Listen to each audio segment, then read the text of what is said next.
having a business that's dependent on any single person, whether it be you or someone else, that is a significant risk. I think if you've got a hiring success rate of 50%, I think that's amazing. The people don't end up following the first guy. They follow the follower. They follow that first follower. The tip around recruitment is to get caught up in the fuzzy wuzzies and instead just make it crystal clear on what you expect from someone. And people like goalposts. Being mentally and physically healthy is going to be an asset. Having strong social connections is going to be helpful. And having a degree of capital behind those three assets, no matter what happens, are going to be helpful to you.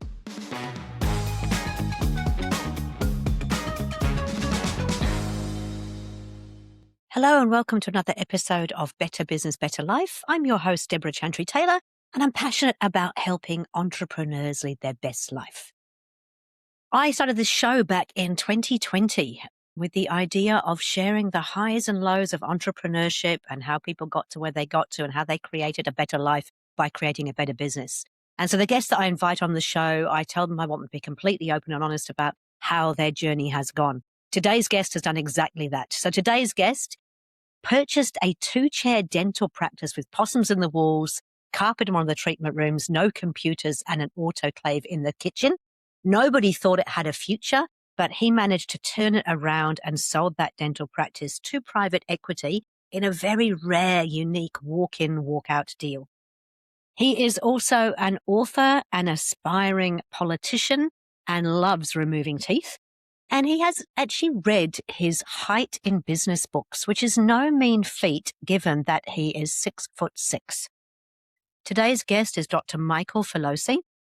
He is now semi-retired and exploring other options, but he was the owner and founder of the Fullarton Park Dental before he sold it to private equity. Welcome to the show, Michael. Looking forward to it.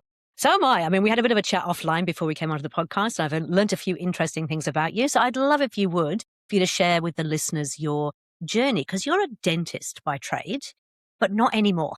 Correct. Yeah. So I got a dental degree from Adelaide University in 2006. And for the first 10 years of my working life, I did that. I drilled and filled teeth and fixed up people's oral condition and liked doing it. But I think I recognized there's a bit of a ceiling on how far I was going to get with it. I realized that, despite my best efforts and no matter how hard I was going to work, there were going to be other people who could do it better than what I could.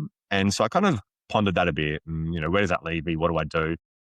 And this thing called business came up, and it felt like a bigger game, like it felt like it was this really, I've always loved board games, and strategy and things, and business felt like this multifaceted, really cool, interesting game to play. And I sort of thought to myself, I probably can't be the best dentist in my city, but I reckon I can have a really good crack at having the best dental practice. And at that moment, my mindset sort of shifted from being clinician and operator and dentist to being business owner, and then investing a whole lot of time, effort, and energy into getting better at business ownership and flipping the switch from being, the dentist to the true business owner.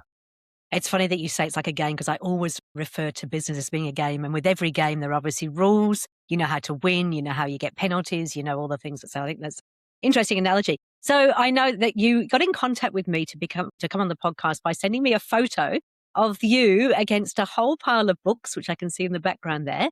So you have read your height in business books and some. And you're not a small guy, right? No, I'm sort of 6'6" tall, so I'm 198 centimeters. So I'm a big boy. So it's generally pretty good being tall, but when you're trying to read your height and something, it's probably the one disadvantage because you kind of got an extra foot or so to go on most people. So yeah, so I said to myself, I like, trying to give myself challenges and things and things that reward persistence, things that you can't, you can't fast forward your way to reading your height in books. You just got to sit there and page by page doing it. So I set myself the goal from scratch. I'd read a whole stack of business books already. So it only kind of started when I set myself the goal. I didn't count the ones I'd already read. And the first book I read was Traction by Gino Wickman, which I sort of thought was cool in the sense of also traction at the base of a pile. Traction, you need grip. So there's a double meaning there as well. And yeah, over 3 years as a business owner, I gradually read my height in books. So for those watching, you can see the stack behind me there. Yeah, and I think it's about 100 books in the end. And yeah, on business and development and marketing and leadership and all those sorts of things. And learned an enormous amount. I think that business is something, it is a game, and games have rules, and it's also a skill, and skills can be learned. So I think that reading the books certainly helped me enormously with that. With my endeavors in business, for sure. Did you actually start reading the books before you decided to build a practice or as you were doing it? It's such a good question. It's funny, right? Like at school, I hated reading at school because you're always told what to read. And I'm not a big fan of fiction, right? And like every bit that I had to read at school, it seemed boring to me. Like I was like, man, I try and knock it out in a day or a couple of days. I'm a slow reader and I hated it, right? So I think that when something I could read for myself and read what I wanted to read, you started to get to a lot of nonfiction, which is what I like to do. I'm a compulsive learner. I think I started to, as soon as something becomes of importance to me, in my life, I figure I want to learn more about it. So as soon as I didn't really care about finance and things until I started earning $1. I'm like, look, I better learn about this thing. I'm earning money now. I've got a job. What do I do with it? And then when I had a business, same thing. It's like, look, so I think that I did a bit of business study initially, but I kind of realized that informal learning and that was going to take me further faster than actually structured learning, I suppose. So I did start to sort of toy with the idea. I thought, if I am ever going to do this, I really had this thing where I wasn't quite sure if I wanted to be a business owner in the first sense. So I thought, I'll try and learn as much as I can first and I won't make mistakes. And of course, that's rubbish, right? Like you're going to make mistakes no matter what you do. So I did start on that journey before buying a business but when I did buy the business, I was hammering into business books and I mean proper, like, physical books, not audio books. I say to you beforehand, I'm a slow reader and I highlight as I go. And my wife can always tell when I'm reading, she says, because she can hear the highlighter lids popping on and off in the other room. So that's her signal. When she hears that, she knows I must be reading in another room. So yeah, I started to really get into it when I owned the business because I could see that there was going to be an enormous return on investment from learning. Like I figured that you think about the books that I've read and the return on investment, say they each cost $25, $30. They're probably each worth, a lot of money in terms of the actual, like how much more it's increased my net worth and business worth is enormous. So it was a massive return on investment. So it was an easy decision to make. Perfect. So you decided that, okay, I'm not going to be a dentist. I'm going to I'm still going to be a dentist initially, but I'm going to have the best dental practice. Over time, you managed to remove yourself from the day-to-day of the business and you shared with me some figures around that. So by the time you sold, because you did sell the practice in the end, didn't you? I did. So by the time you sold, how much of the revenue was actually coming from you? Yeah. So my own two hands were generating 0.6% of the revenue. So that means that my work as a dentist was a rounding error. It was very, very small. And so the obvious question as well is like, well, what was it at the start? It was about 40%. So it was definitely dependent on me, as a key person there and generally speaking, the principal dentist is the main producer in a dental practice, and it also creates a lot of key person dependency, and also the enterprise value when you go to sell is less because there's a risk there for the buyer of saying, look, you're generating all the money, the business is you. You need to stick around at least afterwards for us to get that money back. So I made a decision for a number of reasons to gradually wean myself off being the clinician and being the provider of the services. So it went from a course of 4 years, I think it was. I went from 4 days a week to 3 to 2, and then to 0. Then transitioned all my patients to other clinicians and then greased the wheels for that to make sure they're well looked after, which is something a lot of people think they can't do. And I disagree completely. Like it absolutely is possible to do. A lot of people, I think, we have this thing of like, no one can do it as well as us. Our patients or our clients won't like it.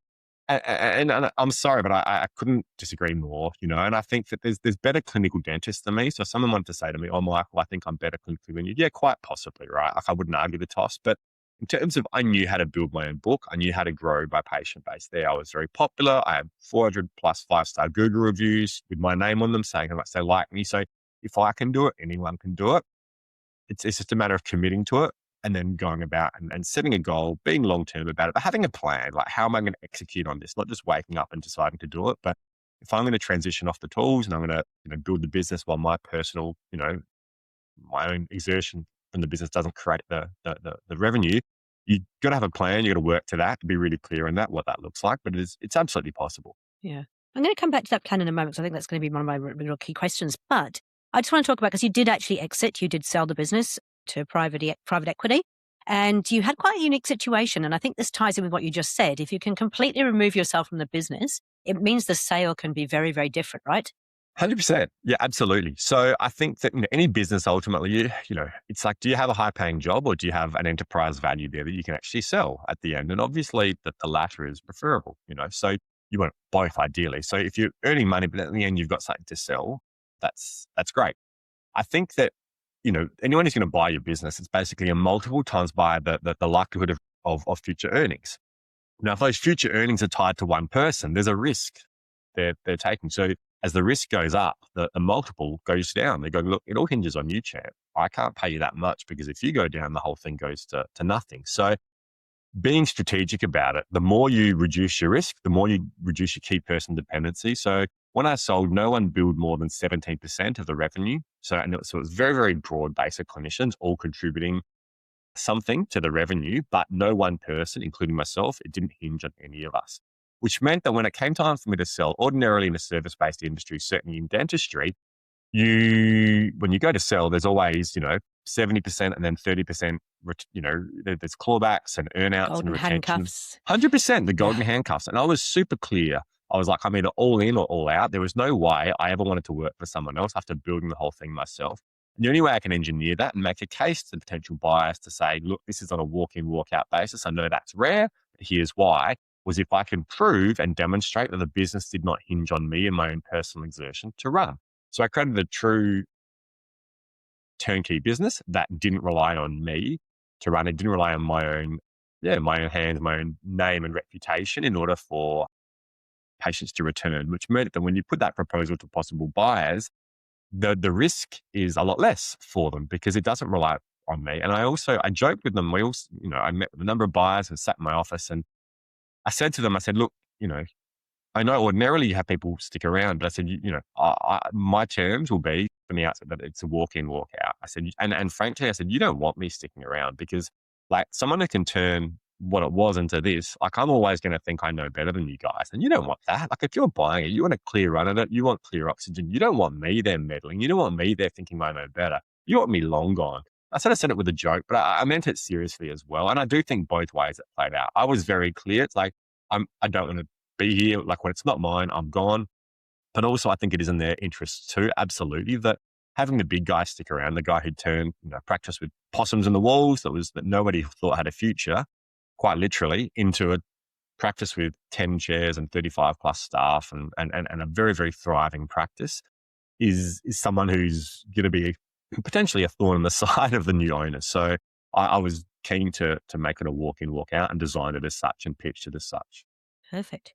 So you've made mention of the fact that, you knew that you needed to remove yourself to make it a really saleable business. So if that was the end in mind, if you like, what was the first thing you had to do? Because I think for a lot of us listening in, we have started life in the technician role. It's something that we know, that we love, that we're great at. And then we might decide, I'm a biochemist by trade. I didn't actually do much with that. But yeah, but we have that sort of that thing. And then you kind of go, actually, no, I much prefer the business side of it. But where did you start? Totally. It's a really good question, Deborah. I think there's a couple of things here, right? So there's an awful lot of dentists who don't like dentistry, right? But the thing is the technical skill, you do have the golden handcuffs to keep doing it because if you want to retrain, you've got to go back to zero. If you're a lawyer, you can do politics, you can do consulting, you can do advocacy, you can do all sorts of things. If you're a dentist, you know how to do dentistry, you either do it or you teach it. That's it. So a lot of people stick with it even if they don't like it. For me, I think the key thing is, right, it's like one thing, are you running from the darkness or are you running towards the light? And what I mean by that is for me, I was quite happy doing dentistry. I wasn't brilliant at it, but it was fine. Like it was all good. I was running towards something. I was running towards the light of this thing called business as opposed to running away from the darkness of, I just hate doing clinical dentistry. So be clear on your reason why. Is there something that's attracting you or is there something that's repelling you that you're trying to get away? So that'd be the key thing. Be clear on that. And there's no right answer. Both are perfectly acceptable reasons, but know what it is there. Okay. I think as well, it's about having a plan. So being really strategic about it. So when I figured that out, it's interesting how I kind of arrived at that. So I've got a daughter who you met before we started the podcast, and she was young and I was spending a lot of time at work. I was basically working on the tools during the week, working on the business on the weekend and going in and we didn't have a super strong relationship. And I realized there was an Easter weekend of 4 days where I spent at home and each day she was more fond of me than I was there. And I said to my wife, it's like she's a different girl, but she wasn't, I was. She was just giving back. The fact that she had 4 days with me, I was getting back. And I went to work the next day and I said to my team, basically, I've got 3 glasses here as a parent, as a business owner, as a dentist, but only enough water for 2. So I didn't want to give up being a parent. I can't have someone else do that. I didn't want to give up being a business owner. The dentist part, I could have other people do that for me, whereas I couldn't have other people be the business owner or the dentist. So I realized I need to get off being a dentist and fill the cup of the business owner and dad. and have other people do the dentistry. So we set about with a plan of how to do that. So to go from 4 days, then to 3, then to 2, and then to 0.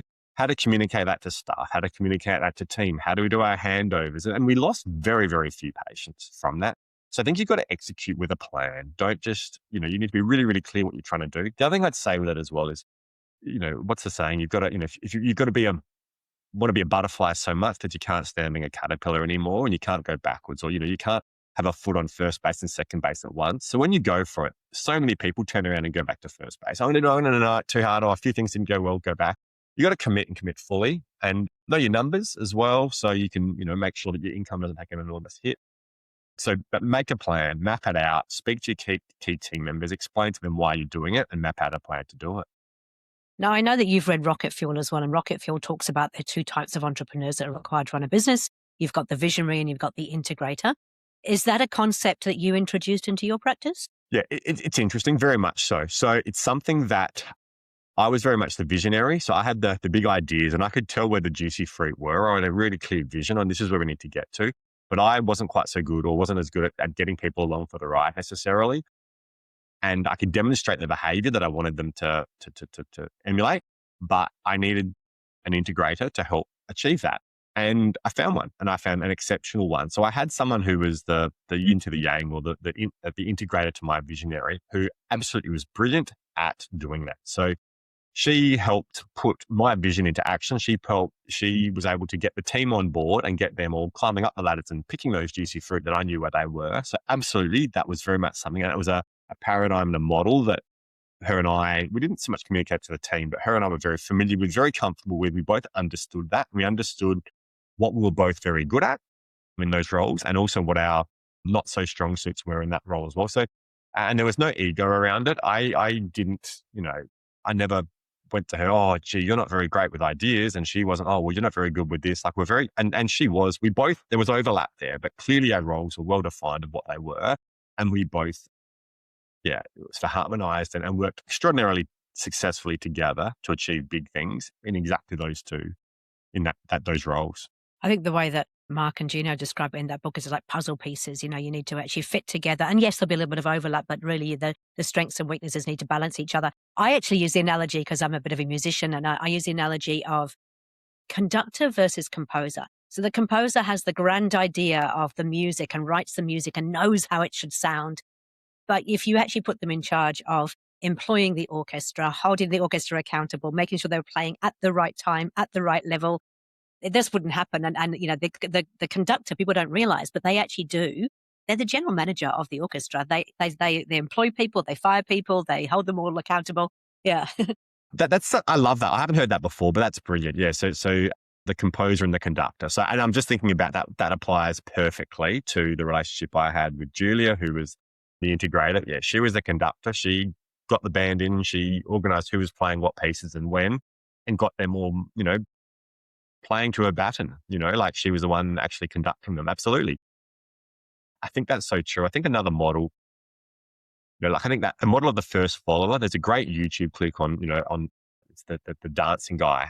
It's yes. Yeah. And, the first person out there, the crazy dancing guy, which was me, it's like, that's not a movement. That's one guy dancing in a crowd looking silly, right?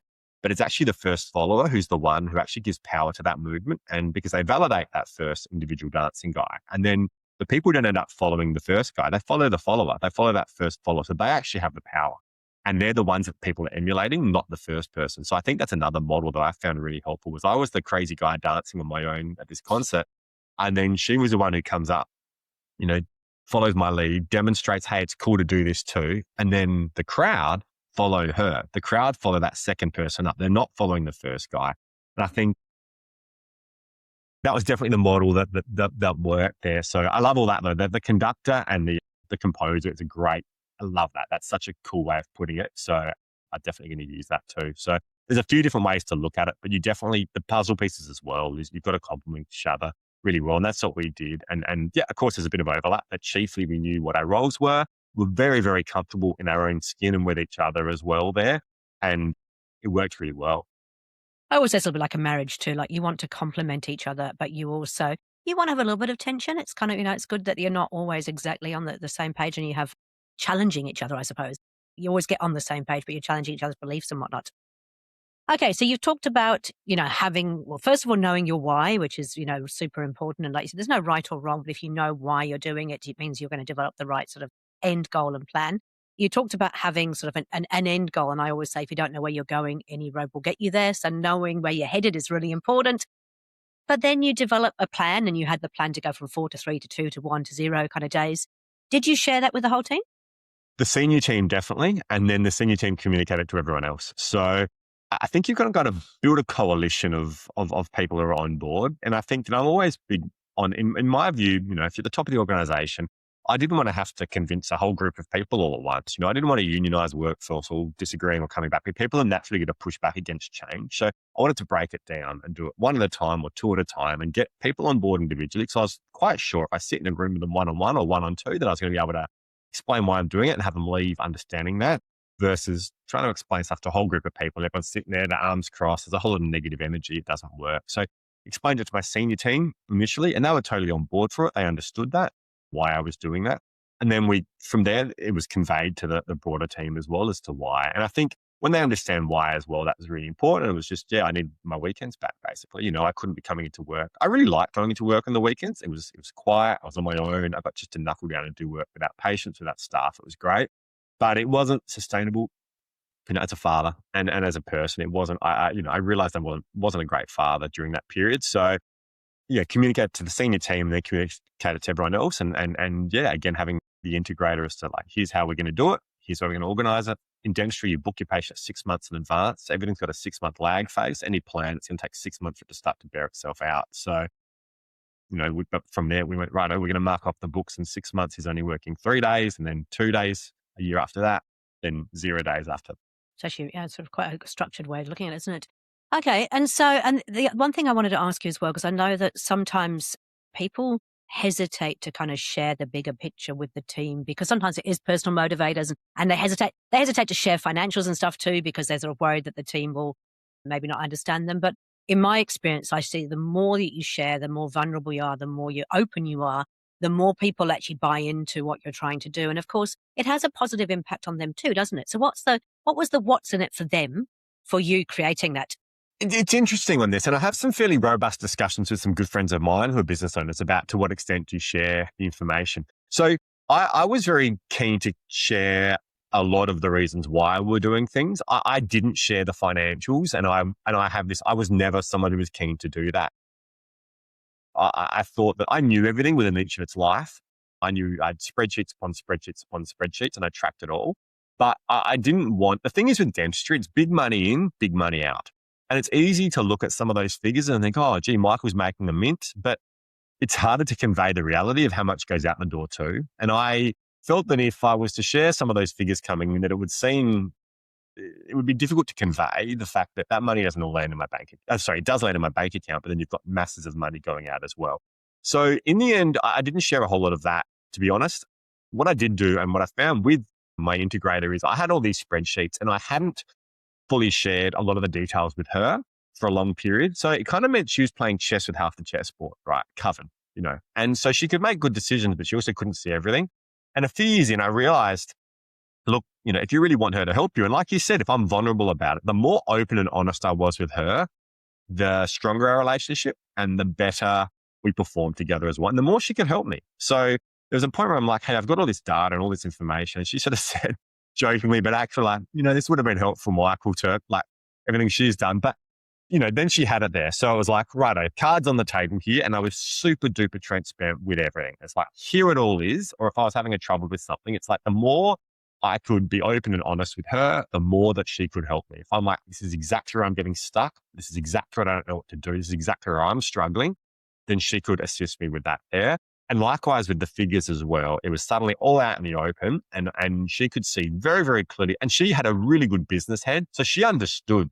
She actually was uniquely placed to know that the big number of the revenue does not translate to profit, right? She understood all the costs. So I wasn't coy about sharing that, because she also understood the nature of the business, how much money flies out the door. So she did the payroll for starters. So she knew when they go out, how much was doing there. So that worked really well, definitely. So my view is, I think you've got to be selective in who you share that information with. I think that it's too easy nowadays Owning a business is a bit like being a parent, that unless you've done it, you don't really know what you're doing, and you wouldn't take parenting advice from someone without kids. You're like, look, I'm sorry, I just aren't interested in what you have to say. And frankly, business ownership is the same. So I was very mindful of people who, in the team included, who don't have a business, who think they can do better or think this or think that, and they just don't understand it, right?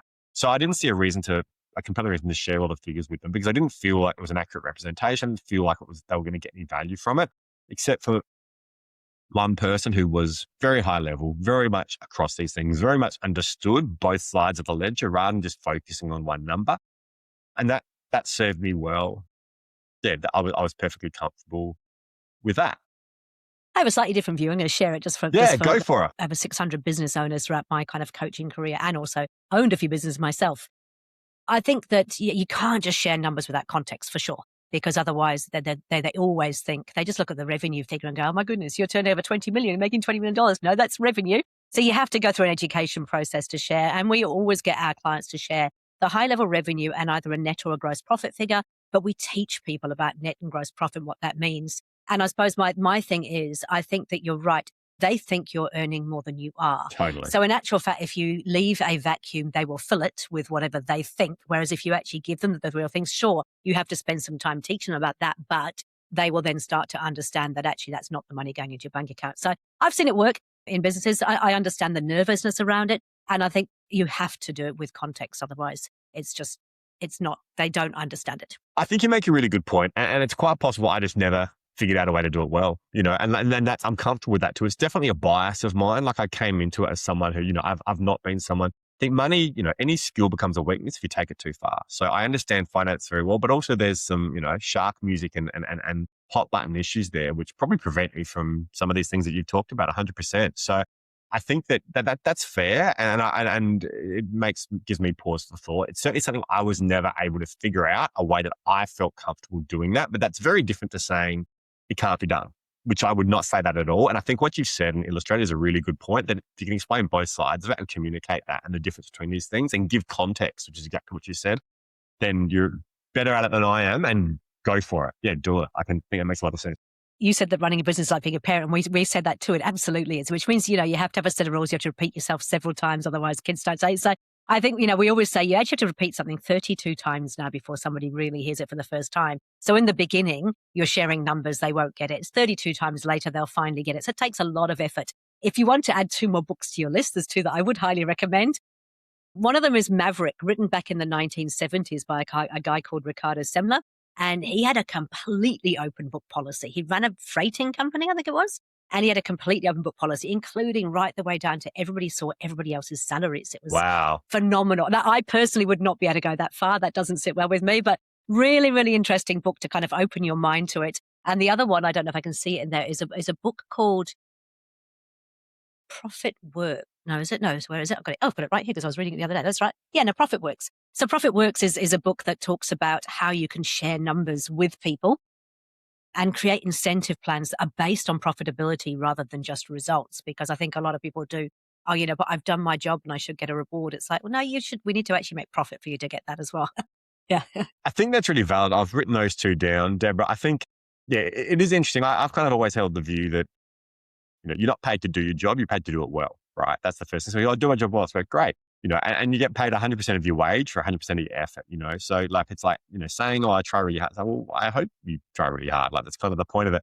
I think that, incentive structures are something which is interesting. That's something we did with success as well. And I think, you're right. They do work. I think you just got to be really clear about that there's not perverse incentives there where it can be gamed or something like that. But 100%, I've seen them work super well for everyone, right? Where person getting the bonus is super happy. And then I was super happy doing that too.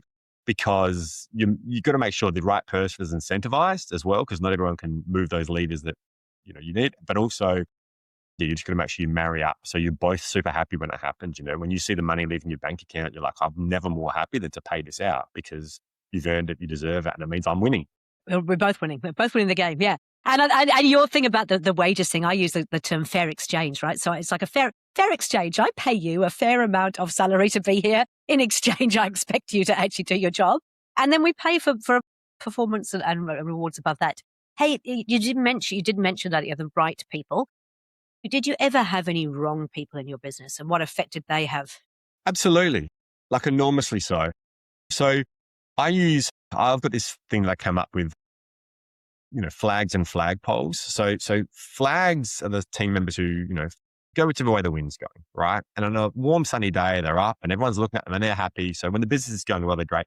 But as soon as the rain comes or the wind comes, suddenly they're moping and they're down and they're not getting attention. They're unhappy. They're looking for another flagpole to align themselves with. So you've got your flags, you just go whichever way the wind is going.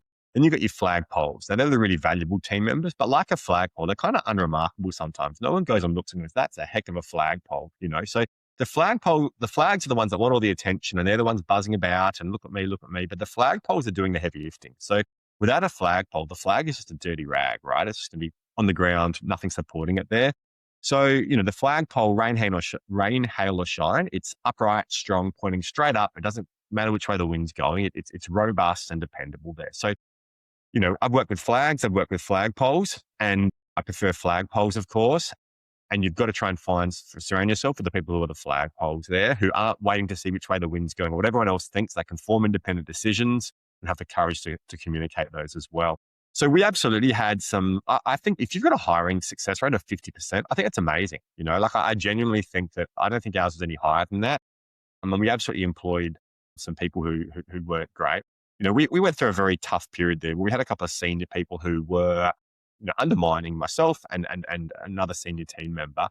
And it was really hard, because you literally had not just people who weren't on board, but people who were flipping the script. And yeah, that was enormously difficult on a personal level, on a business level. Business owners, you've got a lot of your own capital invested in the business, taking out significant loans. Dental practices are very much infrastructure and capital expensive. All those dental chairs, having 10 of them and surgeries and x-ray equipment and things, like it's a lot of money that you've invested in it.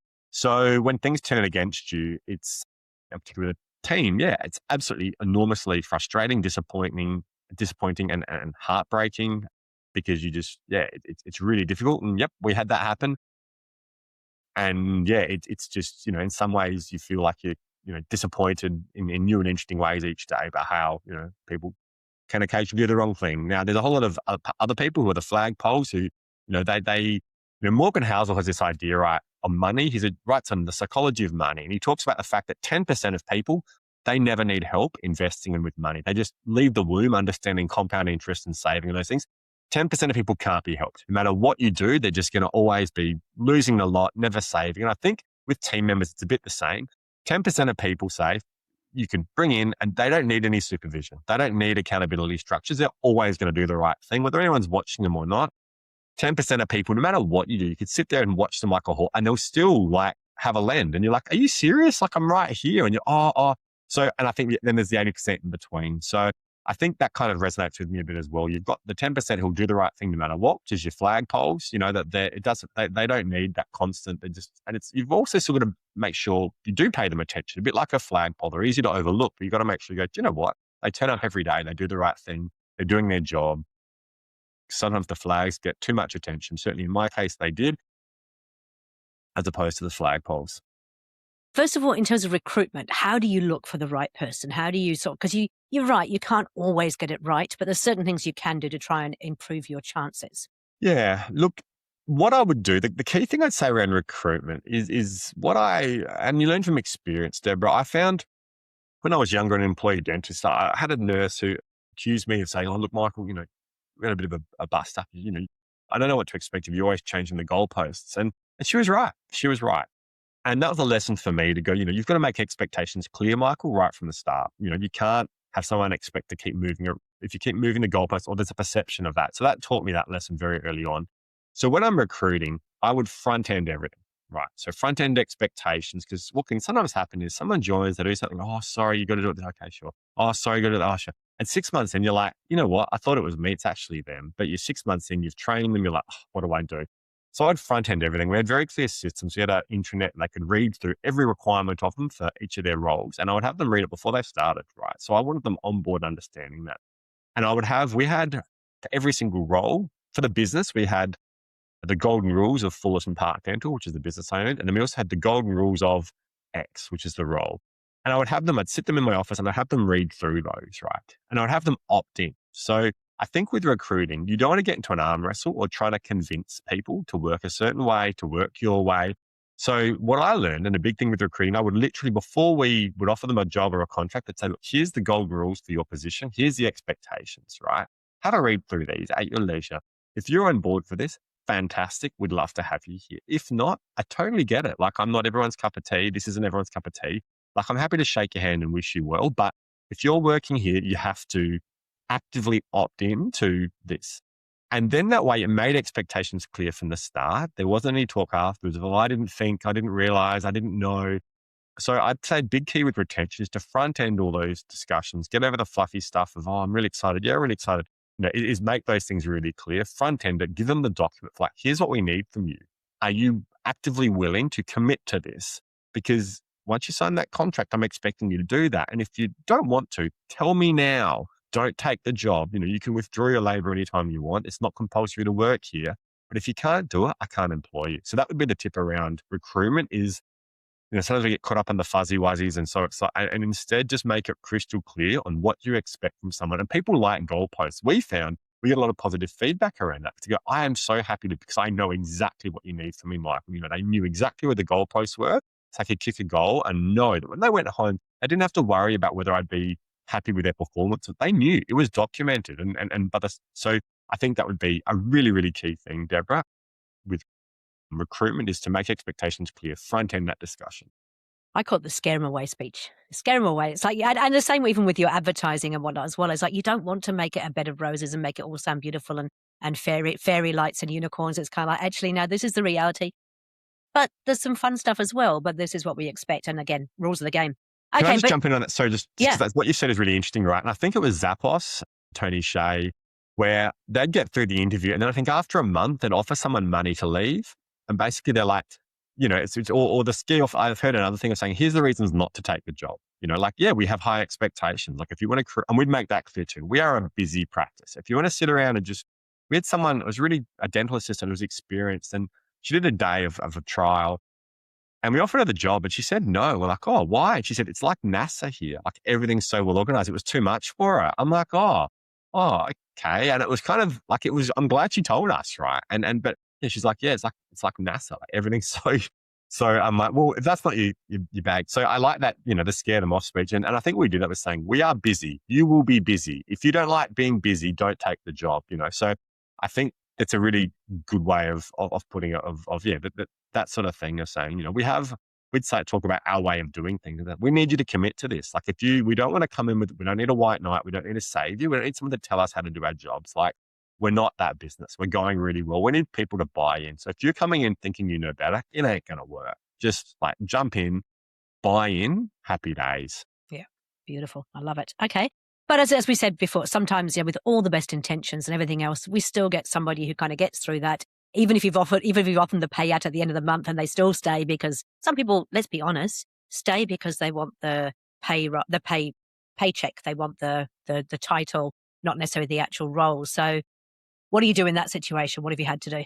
A lot of tough conversations, and no one enjoys having those. And I certainly didn't. And we would, war game beforehand, how it's going to go. Everything from if they get up and shout and walk out, how we're going to respond to, if they disagree with everything, how they're going to respond, if they accept it. So we tried to war game, every possibility for how they were going to respond to what we're going to come to them with. But yeah, I think that, some of the things, it's terrible, right? Like, and I think that as a business owner, when someone lets you down, or you've got to have those conversations when someone's not performing, it's not fun. It's even worse if it's willful as well. So, but I think that, you've got to hold people accountable. And I think that, and particularly your managers as well. And I think even more so because the other team members will look to them. We had a team member who, was a senior team member, and he said he was off sick with, had a bung ankle, right? And he sent me a phone. Oh, I'm so sorry, I can't move, right? Okay, sure. I could hear the team members in the lunchroom saying that he'd gone to the gym that morning when he was sick. And I was like, hang on a tick. Like, if you've got a bad ankle, you've got a desk job. If you can go to the gym, you can be at work. And I called him and said, like, what's going on? When was the last time you had a gym? And he'd gone the last 2 days. I'm like, you're a big guy. You're lifting heavy weights. Like, how are you doing that on a bang ankle that you can't come to work and stuff? And it just undermined the whole, it undermined everything, right? Because the team members are going, if he can crack a sick day, the so-called bung ankle, but still be going to the gym, like you're having a lend. So, these sorts of things are really disappointing, and you've got to have those, tough conversations and figure out, why and remedy it and find better people, basically. So I think that I was fairly unwavering in my standards, and I think that was pretty well known by people I work with. But if I was to go again, Deborah, I'd be even more so. Like, I'd be even less accepting, I think, of aberrant behavior. And I wasn't accepting of aberrant behavior, but I actually think I'd even double down on that in terms of standards and just be so crystal clear on that and call it out even earlier, to be honest. And having your team kind of call it out as well. But I can't remember what the actual saying is, but it's kind of like the stuff that you walk past is the behavior you accept. Yeah, the standard you walk past is the standard you accept. That's it. Yeah. And as goes the leadership team, so goes the rest of the team, right? So if the leadership team can't do what, it's like I used to. I've got over it now, but I used to always be late for meetings. And we'd say how important it was to be on time for meetings, and I was never on time for meetings. So it's like, well, Deb, come on, if you're saying it's really important and you don't even bother, then why should we? And so, you have to look at your own behavior as a parent and say, am I actually walking the talk? I think that's really accurate. And I've had that, these things are like painful but not hurtful, in a sense of it's not hurtful because no one's trying to actively bring you down, but it's painful to hear them. And I had that happen too. I had team members come to me, senior team members, who had my best interest at heart, but they'd critique things that I was doing, and it was really hard to hear. I was like, man, that hurts. So, but I knew they were giving me a chance to do better, right? So they weren't just jumping out the door. They weren't white-handing me. They were coming to me. And it took bravery for them to say that too, much like calling out the boss for turning up late to meetings. It takes, because they've got to go to you and go, hey, look, you know what? We've got these standards and you're not meeting them. So, kudos to them for that. And I hated hearing it, right? But they were right. And they meant it with good intentions too. They wanted to give me a shot at doing better, and I needed to. And they were right. And I did do better. But you're exactly right. You can't, you can't possibly expect things from people that I think that's a really huge thing for anyone listening, right? We're all social creatures, and we model ourselves on the leaders and what they do. So you've got to act in a way that is in line with your expectations of others. And if you don't, you should not be the least bit surprised when others don't do that, and I think that in anything, in your dress, in your, how you deal with people and how you talk about others is a classic one, right? You can't ask for respect and then be bad mouthing a team member. I used to work for a boss, and he'd always bad mouth the former team members. And I was like, that's going to be me one day, right? Like, he might be nice to me now, but there's a model here of what he's showing in terms of behavior. So you have to be so clear on that and above board that you're beyond reproach. Otherwise you can't possibly ask someone to do something. And you can say in theory, oh, but I'm the boss. But it's like, it doesn't matter. Like, if you're not demonstrating that, no one else could, and no one else should.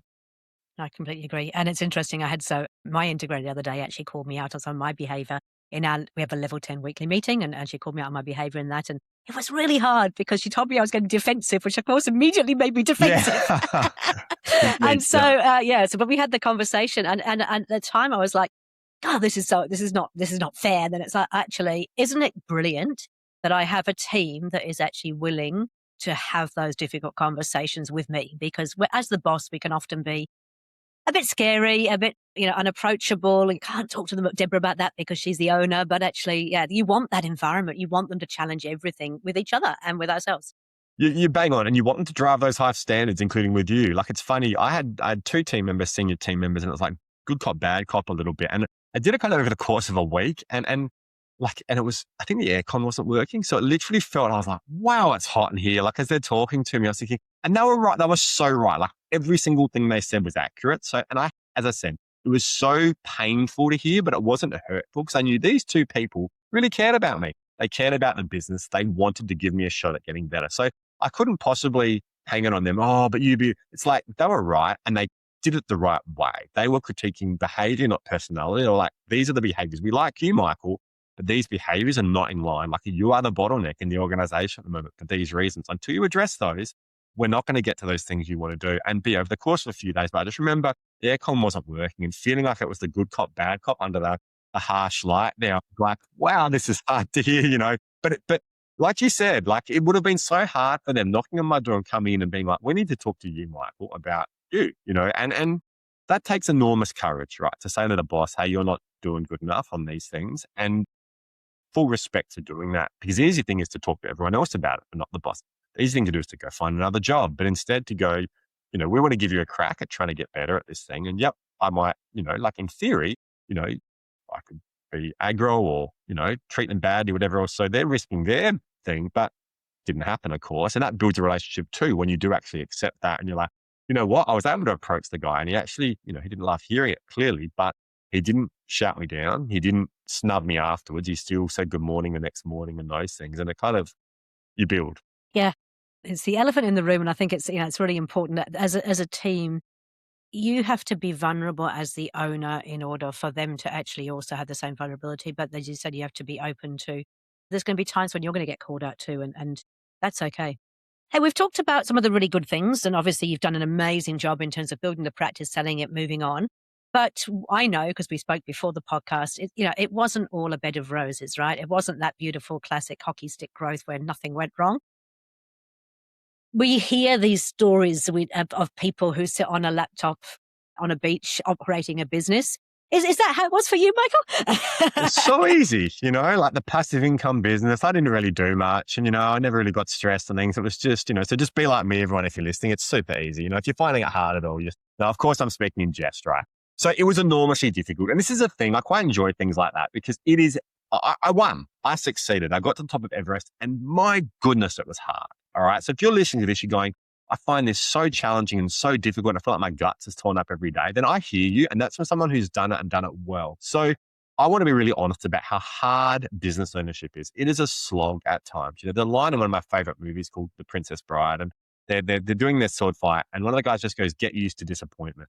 And I kind of come back to that sometimes because I feel sometimes as a business owner, it's like, yeah, get used to disappointment. You're disappointed in new and interesting ways every day. You're like, I didn't even know you could do that or find that. Like, how am I, how have I been let down in that way? So it is enormously difficult. I found it enormously challenging. I was saying like, when I had these couple of bad apples in the senior team and there was this really bad mood across the practice and I couldn't figure out, like it took a lot of, and thankfully my integrator helped enormously with that. But yeah, I was thinking, am I going to lose the whole lot here? You've got millions and millions of dollars of loans here that you're a personal guarantor for.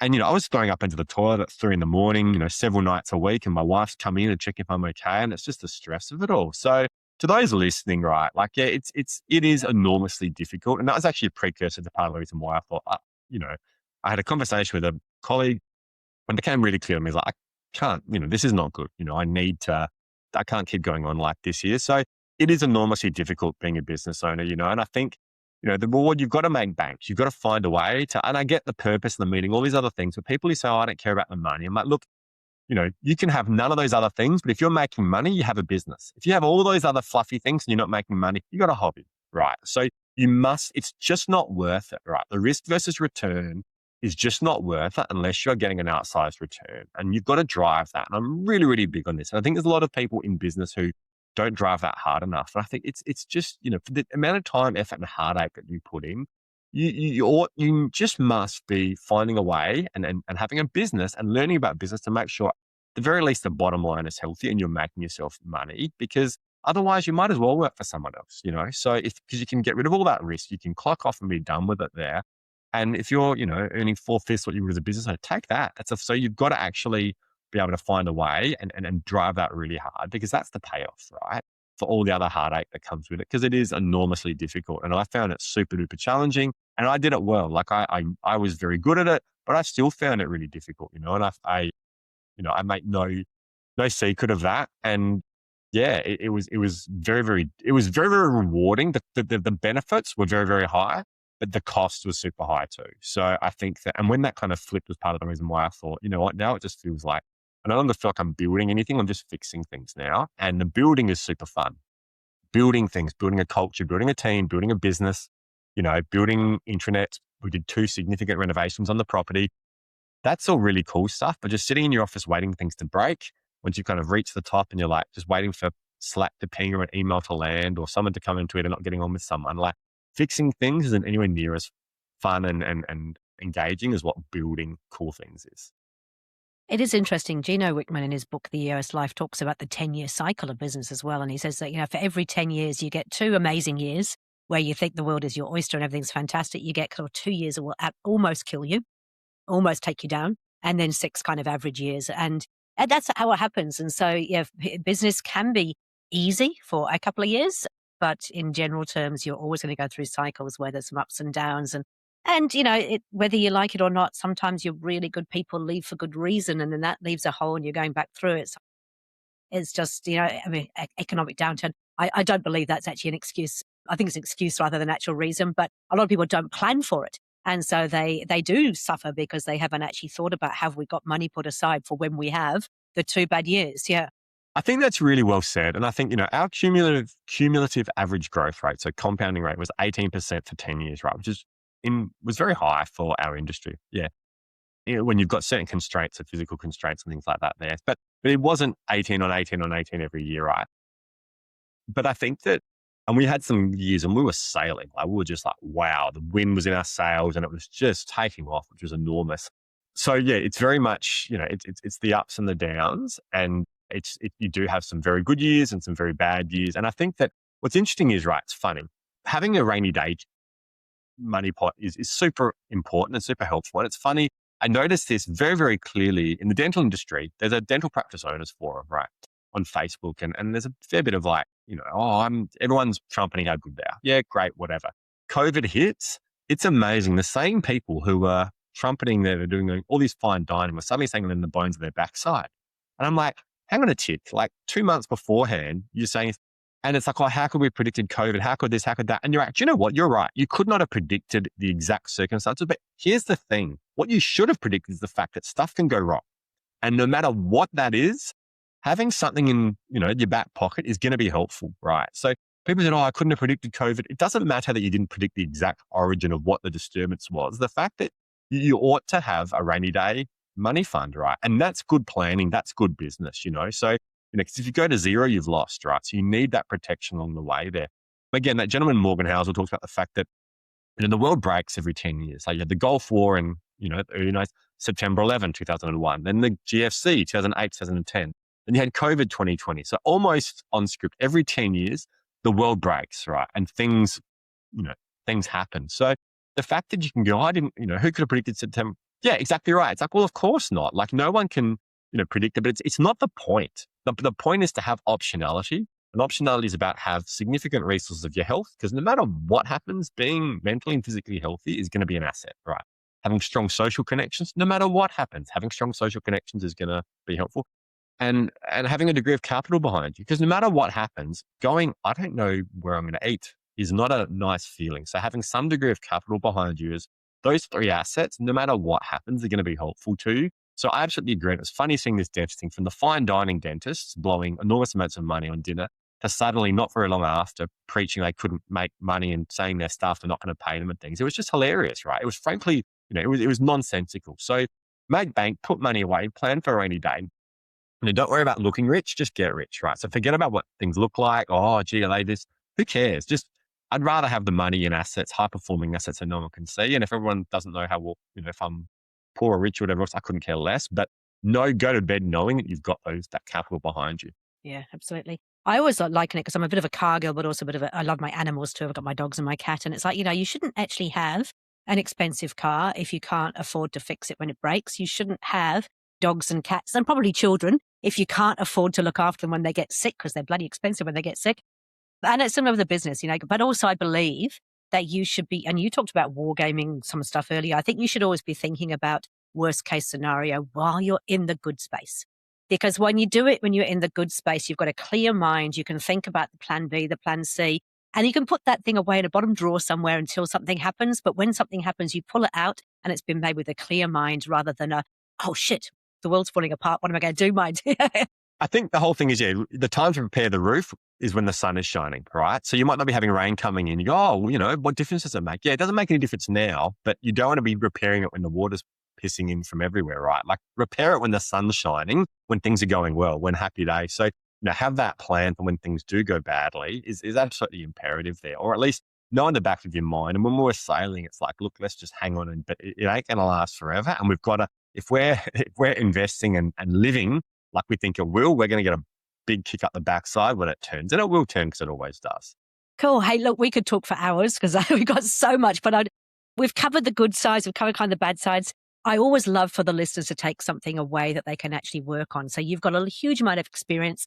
I'm looking at the picture of you next to your books. You've got a huge amount of knowledge from those books and things. What would be the 3 top tips or tools that you would suggest to people who are listening in? So I'll just refer to my notes here because I did actually think about this because I was prepped on this question and I was trying to think of the answers there. So I'm looking down. It's just, I want to make sure so I think the 3 things, reduce key person dependence is one. So we kind of touched on that early. I think that, having a business that's dependent on any single person, whether it be you or someone else, that is a significant risk, okay? Because they might leave, they might get sick. You might want to leave and still want to sell your business for something, but you can't because it's all dependent on you. So as much as is possible, try and reduce key person dependency, have a next in line to follow up, because if it depends on one person or a couple of people, then that is an inherent risk. And you need to manage risk, and you manage risk by reducing them. Okay, so that's number 1. Number 2, look, I found this very helpful is if you can buy your own rooms or buy your own business practice or buy your own premises, I think that's terrific, right? You're investing in yourself. It gives you a goal to, you're paying yourself rent rather than the landlord. And I understand there's a whole lot of reasons why. And it's a bit of one of those things where you're too busy running the business to look for but I've got all these other things. I get it. But I certainly did that, and that has worked out tremendously well. I sold the business, but still get the rent each month now. And I just think it's a no-brainer. I think if you can invest in yourself, invest in your own commercial property or industrial property, if that's what you're in, I think it makes a lot of sense to do. Do it early on, and then it will pay off when you go to sell, because then you've got an asset there, and I think that's really important. So that would be the second one. The final thing of the 3 is to what I'd say is iterate quickly. And what I mean by that is, people, like, I feel like I was 10 years in business ownership. But the thing is, people say they're experienced, right? You go, I've got 30 years experience. You go, do you have 30 years experience, or do you have 1 year experience 30 times over? And you see that often, right? So whereas I think that I had 10 years, but on warp speed, because I would constantly be learning and growing and failing and learning and growing and failing. So it might be 10 years, but I reckon I crammed 100 years of business ownership into that, and all those books and things. So I think iterate quickly, learn quickly, constantly be testing, trying, figure things out, do little experiments for what's working, what's not. And the faster you go through that learning cycle, you end up, you learn, you grow, you go down a little bit, learn, grow, go down a bit, learn, grow, go down a little bit.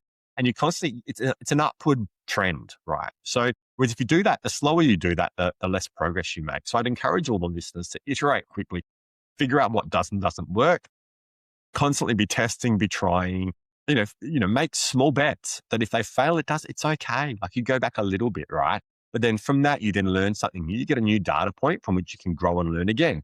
I think the faster you can go through that cycle, the better. And the faster you can go through that cycle, the more you will learn, and you will accelerate your growth, because you basically compressed your learning. And who doesn't want to do that? Like, if you can compress that learning of 100 years into 10, do it, rather than not actually iterating fast, not learning, not growing, not finding out what does and doesn't work, and then building on that, then you're going to be a whole lot slower getting it. I love it. I love it. So one of our values is actually grow or die. And I have a tattoo that is a Chinese symbol that translates into sometimes a mentor, always a student.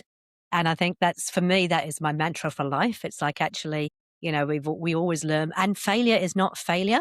It's only fail if you haven't learned from it. If you take something from it, then it's, as you said, another data point that you can then take into the future. I love both of those, 100%. So yeah, no, they're very well put. I think, yeah, constant learning. I think I'm obsessed with learning, obsessed with getting better. And yeah, the failure is such an interesting topic. And I think that, how you if you take the lesson, then you grow and you move on from that. 100%. It's not failure. Yeah, totally. Cool. Hey, look, I know that you're very, very generous with your time and your learning. So if people want to get in contact with you, what's the best way to do that, Michael? So LinkedIn, so Dr. Michael Filosi, Filosi, and I've just set up my website too. I need to build it out a bit, but yeah, michaelfilosi.com.au. I'll link to everything I've written there. I write a lot on business, and all the podcasts I've done, including this one, will be up there as well. So yeah, if you want to find out more, there's a whole lot of stuff there that I've done, that I've said, that I've written about, that the listeners can enjoy. Yeah, perfect. And I'm going to ask you to finish off. We talked about the sort of 3 things, because you're kind of semi-retired at the moment. So we talked about the 3 things that you love, and one of them was writing. So tell us a little bit about the writing and the other 2. Sure. So basically, we're chatting. So I'm almost 11 months removed from selling my business, and the conversation came up of, well, what next? And the answer is, well, I don't quite know. But basically, I had what you might call a quarter-life crisis early on after graduating, when I wasn't sure I wanted to keep doing dentistry or not. And I started to pitch ideas to editors of magazines and websites. So when I was 25, I've written for a whole bunch of prominent newspapers, websites and things. So I like to write. And now I kind of scratch that itch online on LinkedIn and write a lot on that and on business and life. So basically, I was thinking about, what do I do next? And the three things, I look at hard, interesting, meaningful things. And the three things that kind of tick those boxes that I can come up with are probably three things that nobody else has any interest in, or most people don't have any interest in, but I do. So one is taking out teeth. I quite like that. The other artistic areas of dentistry, not so much. But if there was a nominal fee of $50 to take out 10 teeth, I'd probably pay it because it's good fun, right? Writing is another. So I really like to get my stuff out there into the universe. I like the idea of increasing your surface area of luck. So unless you put it out there, no one's going to read it, no one's going to see it. You never know what's going to jive for someone to go, hey, that's really cool. I might touch base with him. So I try and write on LinkedIn. I've set myself the goal for 50 posts for the year, and I'm already up to 40. So I might try and crunch out 100 for the year. But I enjoy writing. I enjoy writing a lot. And the final one is politics. So, I'm quite interested in that, quite passionate about that. I just think we've got to do better. Here in Australia, I think that, the people leading our nation are ill-equipped to do so and not, I wouldn't hire our Prime Minister to run a McDonald's store if I owned it, let alone run the nation, So I think we need a higher caliber of people, and people who aren't career politicians, people who've actually done and achieved big things outside of politics to contribute in a meaningful way. And I'm in a fortunate position. Yep, I'm semi-retired or thereabouts. I can pick and choose what I want to do next. So anything I do, I'll be doing because I actively want to do it, not because I necessarily need the paycheck. So, but they're the three things that I think I'd, in theory, pay to do is take out teeth, right, and politics. So that's kind of where I've landed at that after. And they're three things that most people, would be. Yeah, I'm sitting here going, well, actually writing I do love, but the rest not so much, especially not politics. I think you'd be very brave to do that. But I'm with you. I actually believe that we do need people who have got experience because I don't know, I always think like running a country is a little bit like running a business because it's about people. It's about making sure you've got the right people, that they're on the journey, that they're wanting to achieve the same things that you want to do. And it's about running it. I believe you can have social capitalism where if you run a really, really strong business, you support people who need the support. I completely agree. Look, I quite like the idea of, in theory at least, and a business is a bit like this, of a benevolent dictatorship, right? Is like you've got one person who ultimately has the say, but if they're a good person, that tends to work out pretty well. And that's how I think I liked having the final say in my business, but I was very consultative and I cared about the people I worked with. I wanted what's best for them too. So it wasn't a straight out dictatorship. It wasn't a flat democracy either, if everyone gets an equal say, because it's my livelihood on the line, 100%.